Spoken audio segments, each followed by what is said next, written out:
Hi guys, it's Jeff at Slavens Racing. This video is about the national shock for my 24 KTM 500, which is basically the same shock for all the PDS models for 24. And of course, depending on your weight and the model bike you have, we would install the correct spring rate to match your body weight and your skill level. So this is the stocker over here on the right. So KTM started putting these on back in 17, I believe, which this is basically the shock off of the 85 KTM. So it's a very basic shock on the inside. It's very rudimentary in its design on the inside, which really limits what tuners can do to improve this shock. Greg over at Factory Suspension Works here in Colorado has already revalved this for me, and it works excellent. But it just doesn't have the bottoming resistance that I like compared to this shock. Lacks bottoming resistance, it just has an overall softer feel to it, whereas this shock is actually more compliant, or at least just as compliant as this one, but it gives you a firmer feel, and that firmer feel gives you more stability, so that when the trail opens up and you're going at a faster pace, hitting whoops and G-outs, that type of stuff, this shock is far superior to a revalve stock shock.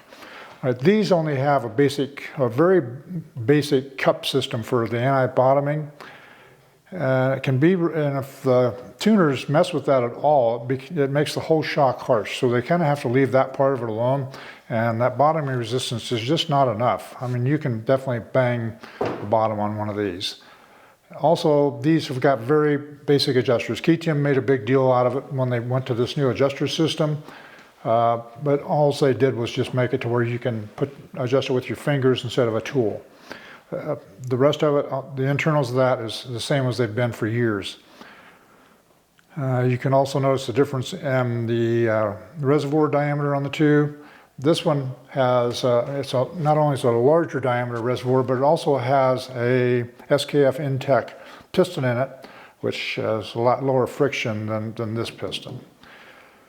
All right, so on with the national, it's got, you can adjust this thing to cover a wide variety. You know, we get lots of guys that ride rocks and roots in the summertime, and in the wintertime, when they're, say the mountain trails get snowed in or whatever, they go to a track, and not a really gnarly track, but they just want to ride some track. Well, with this shock, you can stiffen it up and do that. This shock, not so much. You'll never get this to cover more than one focused type of application, whereas this one will cover a lot of applications. Now, if you want to truly ride motocross, this is the wrong bike to begin with, because you want a motocross model that's lighter, has linkage, yada, yada, yada. But for trail riding and all kinds of off-road use, I really prefer the PDS system, because you don't have all the linkage hanging down up here that you have to put guards on, and then it's more maintenance, more weight. I just don't care for that for what I do. Now, if you're in an area to where you're riding, open, flowy trails that tend to whoop out and that kind of stuff, well, then the linkage system is superior for that. But for all other types of trail riding, especially the guys who like to get into hard enduro type stuff, the PDS system is far superior, and that's what the KTM team uses. All right, so the adjusters on this shock, it's got a standard adjuster on the bottom here. I don't remember how many clicks this has. It's over 20. I believe. And then these adjusters up here usually have about 28 to 30 clicks on them. And each click on these is very noticeable, whereas these you need to go 2, 3, 4 clicks in order to make a noticeable change. And these you can just do 1 or 2 clicks and notice a big change.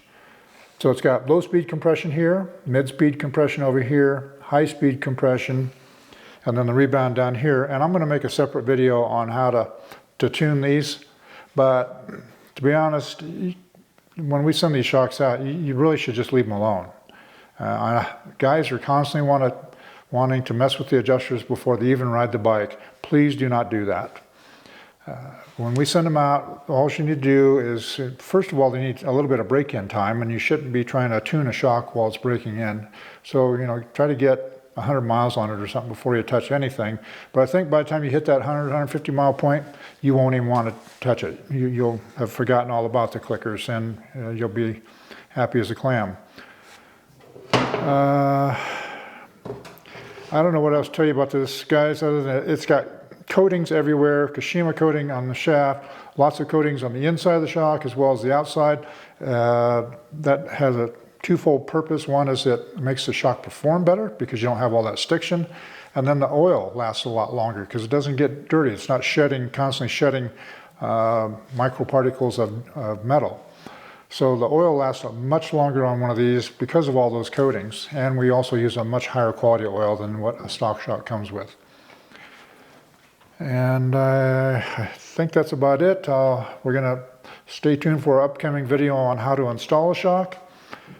And please like us on Instagram and Facebook. Subscribe to us on YouTube. Give us a shout out when you can. Stop by our store. We've got a great, beautiful store with a great staff. And that's all for now.